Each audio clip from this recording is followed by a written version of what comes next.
Leviticus chapter 5.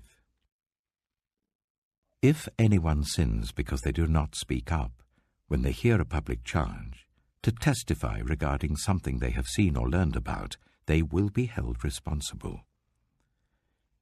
If anyone becomes aware that they are guilty, if they unwittingly touch anything ceremonially unclean, whether the carcass of an unclean animal, wild or domestic, or of any unclean creature that moves along the ground, and they are unaware that they have become unclean, but then they come to realize their guilt, or if they touch human uncleanness, anything that would make them unclean, even though they are unaware of it, but then they learn of it and realize their guilt. Or if anyone, thoughtlessly, takes an oath to do anything, whether good or evil, in any matter one might carelessly swear about, even though they are unaware of it, but then they learn of it and realize their guilt. When anyone becomes aware that they are guilty in any of these matters, they must confess in what way they have sinned. As a penalty for the sin they have committed, they must bring to the Lord a female lamb or goat from the flock as a sin offering, and the priest shall make atonement for them for their sin. Anyone who cannot afford a lamb is to bring 2 doves or 2 young pigeons to the Lord as a penalty for their sin, one for a sin offering and the other for a burnt offering. They are to bring them to the priest, who shall first offer the one for the sin offering. He is to wring its head from its neck, not dividing it completely, and is to splash some of the blood of the sin offering against the side of the altar. The rest of the blood must be drained out at the base of the altar. It is a sin offering. The priest shall then offer the other as a burnt offering in the prescribed way, and make atonement for them for the sin they have committed, and they will be forgiven. If, however, they cannot afford 2 doves or 2 young pigeons, they are to bring as an offering for their sin 1/10 of an ephah of the finest flour for a sin offering. They must not put olive oil or incense on it, because it is a sin offering. They are to bring it to the priest, who shall take a handful of it as a memorial portion and burn it on the altar on top of the food offerings presented to the Lord. It is a sin offering. In this way, the priest will make atonement for them for any of these sins they have committed, and they will be forgiven. The rest of the offering will belong to the priest, as in the case of the grain offering. The Lord said to Moses, "When anyone is unfaithful to the Lord by sinning unintentionally in regard to any of the Lord's holy things, they are to bring to the Lord as a penalty a ram from the flock, one without defect and of the proper value in silver according to the sanctuary shekel. It is a guilt offering. They must make restitution for what they have failed to do in regard to the holy things, pay an additional penalty of 1/5 of its value, and give it all to the priest. The priest will make atonement for them with the ram as a guilt offering, and they will be forgiven. If anyone sins and does what is forbidden in any of the Lord's commands, even though they do not know it, they are guilty and will be held responsible. They are to bring to the priest as a guilt offering a ram from the flock, one without defect and of the proper value. In this way the priest will make atonement for them for the wrong they have committed unintentionally, and they will be forgiven. It is a guilt offering. They have been guilty of wrongdoing against the Lord. Leviticus chapter 6.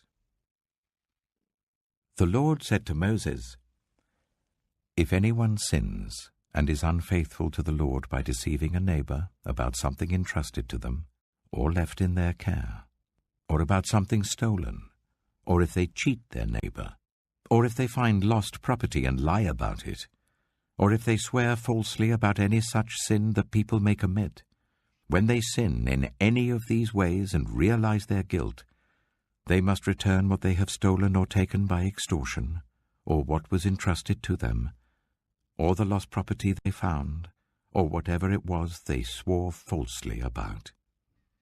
They must make restitution in full, add a fifth of the value to it and give it all to the owner on the day they present their guilt offering. And as a penalty, they must bring to the priest, that is, to the Lord, their guilt offering. A ram from the flock, one without defect and of the proper value. In this way the priest will make atonement for them before the Lord, and they will be forgiven for any of the things they did that made them guilty. The Lord said to Moses, "Give Aaron and his sons this command. These are the regulations for the burnt offering. The burnt offering is to remain on the altar hearth throughout the night till morning, and the fire must be kept burning on the altar. The priest shall then put on his linen clothes with linen undergarments next to his body, and shall remove the ashes of the burnt offering that the fire has consumed on the altar and place them beside the altar. Then he is to take off these clothes and put on others, and carry the ashes outside the camp to a place that is ceremonially clean. The fire on the altar must be kept burning. It must not go out. Every morning the priest is to add firewood and arrange the burnt offering on the fire and burn the fat of the fellowship offerings on it. The fire must be kept burning on the altar continuously. It must not go out. These are the regulations for the grain offering. Aaron's sons are to bring it before the Lord in front of the altar. The priest is to take a handful of the finest flour and some olive oil, together with all the incense on the grain offering, and burn the memorial portion on the altar as an aroma pleasing to the Lord. Aaron and his sons shall eat the rest of it, but it is to be eaten without yeast in the sanctuary area. They are to eat it in the courtyard of the tent of meeting. It must not be baked with yeast. I have given it as their share of the food offerings presented to me. Like the sin offering and the guilt offering, it is most holy. Any male descendant of Aaron may eat it. For all generations to come, it is his perpetual share of the food offerings presented to the Lord. Whatever touches it will become holy. The Lord also said to Moses, "This is the offering Aaron and his sons are to bring to the Lord on the day he is anointed: 1/10 of an ephah of the finest flour as a regular grain offering, half of it in the morning and half in the evening. It must be prepared with oil on a griddle. Bring it well mixed and present the grain offering, broken in pieces as an aroma pleasing to the Lord.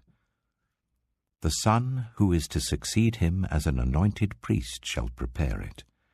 It is the Lord's perpetual share and is to be burned completely. Every grain offering of a priest shall be burned completely. It must not be eaten."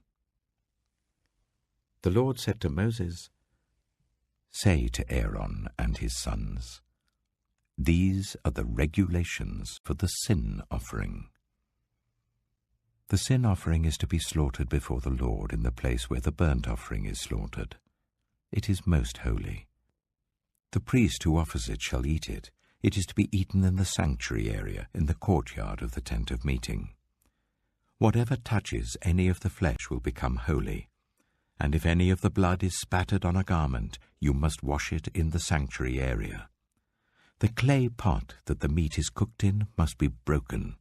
But if it is cooked in a bronze pot, the pot is to be scoured and rinsed with water. Any male in a priest's family may eat it. It is most holy. But any sin offering whose blood is brought into the tent of meeting to make atonement in the holy place must not be eaten. It must be burned." Matthew chapter 27. Early in the morning, all the chief priests and the elders of the people made their plans how to have Jesus executed. So they bound him, led him away, and handed him over to Pilate the governor.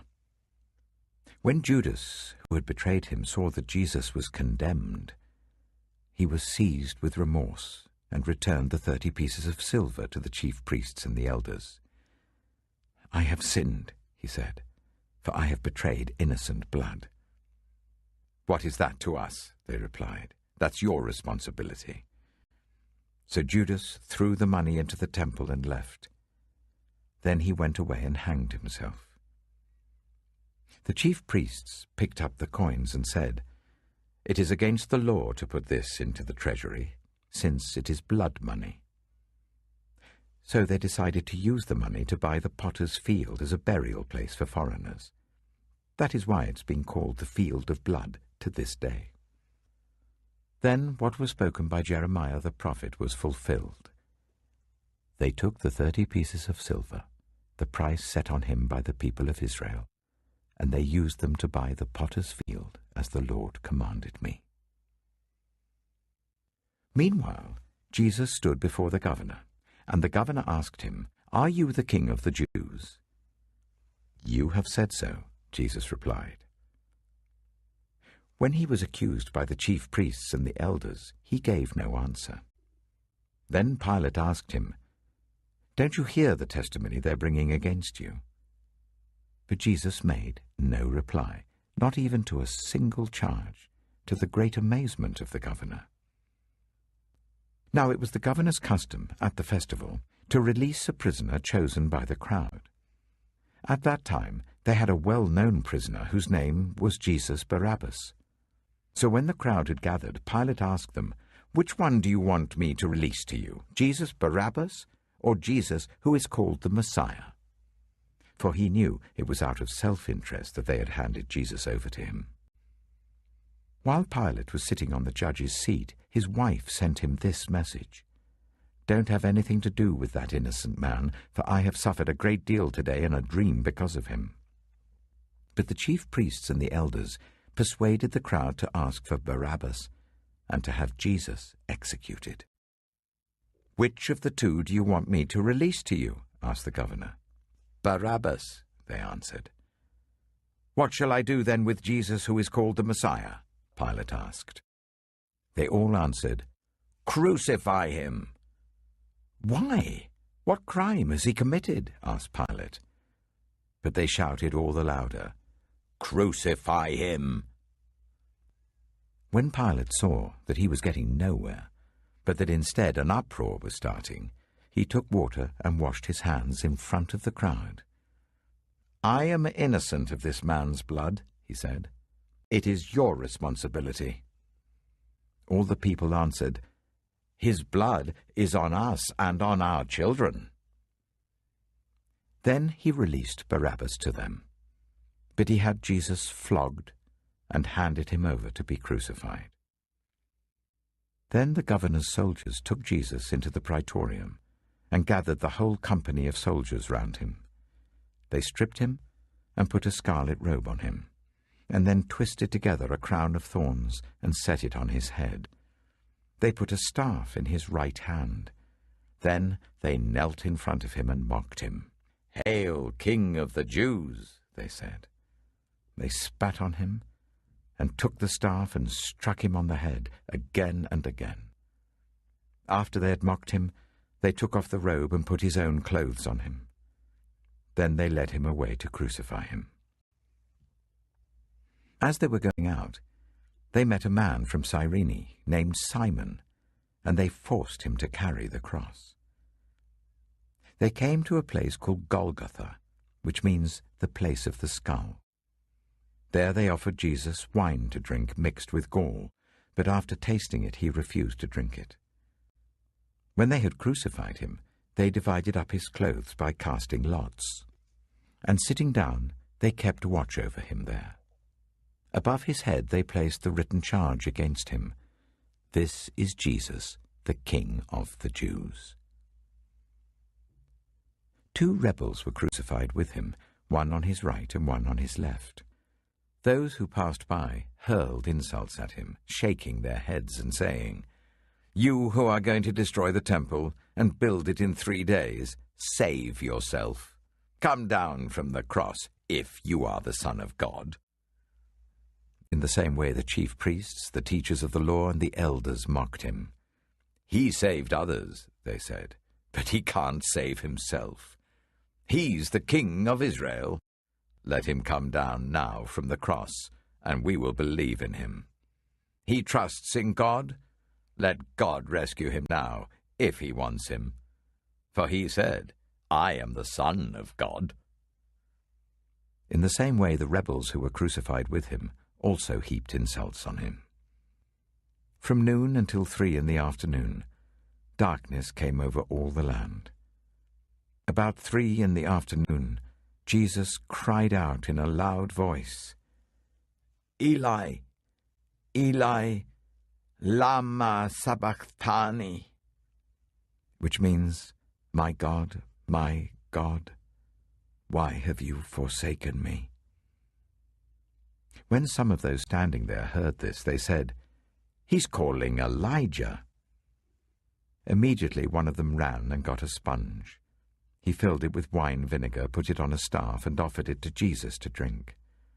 The rest said, "Now leave him alone. Let's see if Elijah comes to save him." And when Jesus had cried out again in a loud voice, he gave up his spirit. At that moment, the curtain of the temple was torn in two from top to bottom. The earth shook, the rocks split, and the tombs broke open. The bodies of many holy people who had died were raised to life. They came out of the tombs after Jesus' resurrection and went into the holy city and appeared to many people. When the centurion and those with him who were guarding Jesus saw the earthquake and all that had happened, they were terrified and exclaimed, "Surely he was the Son of God."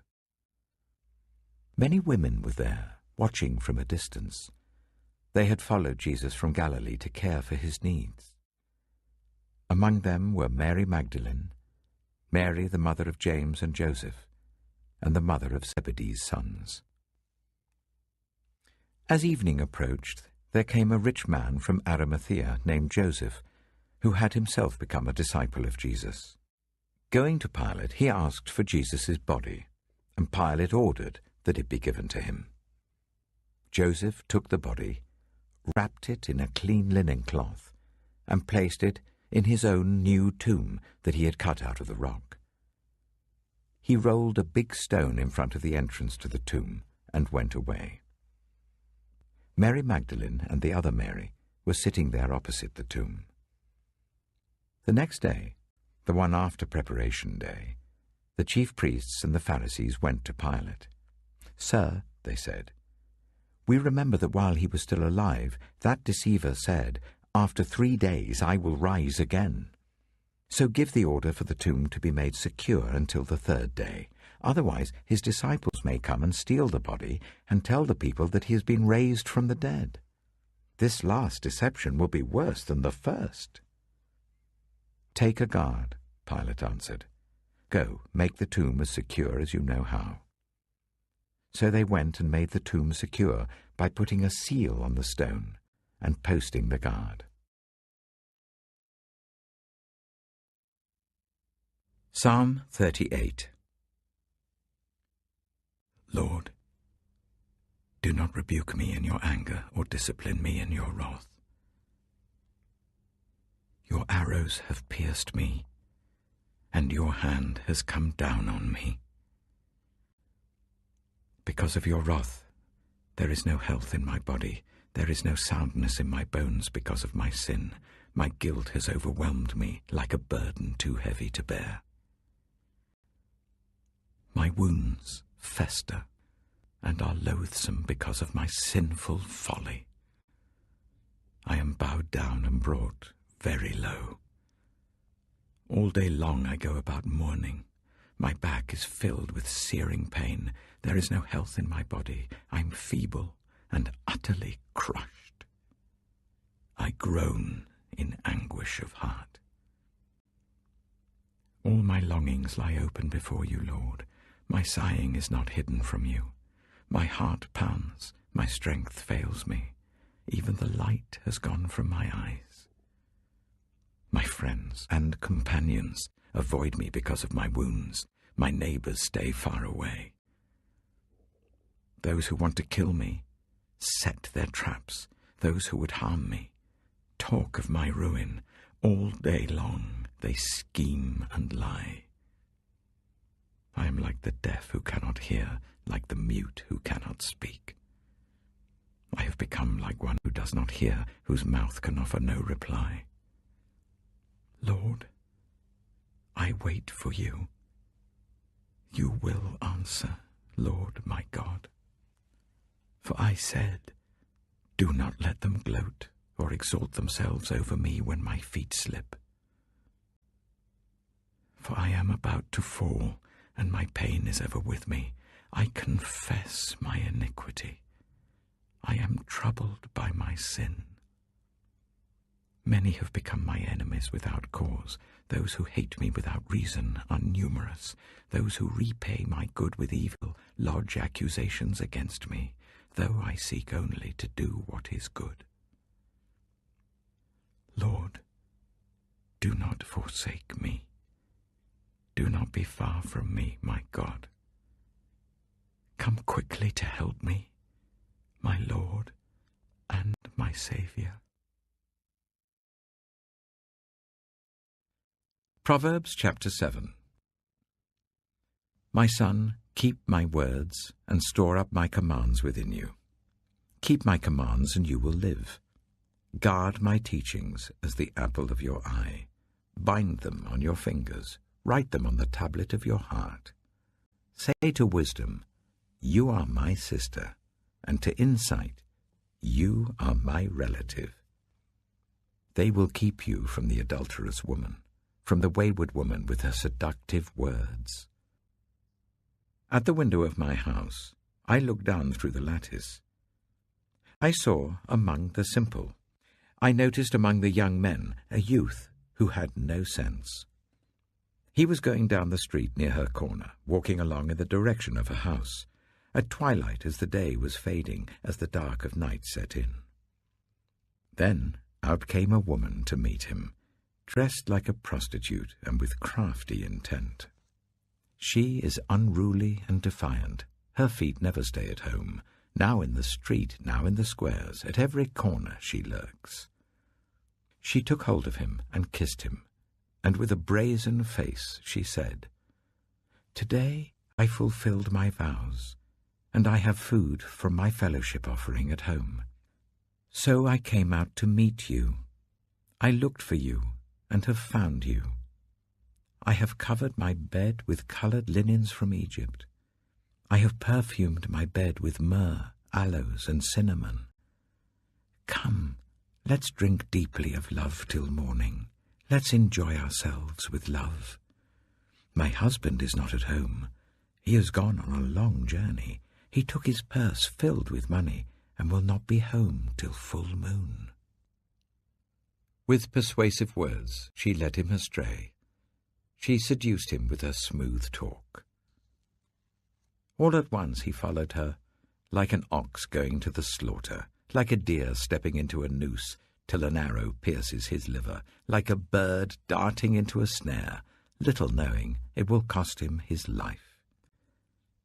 Now then, my sons, listen to me. Pay attention to what I say. Do not let your heart turn to her ways or stray into her paths. Many are the victims she has brought down. Her slain are a mighty throng.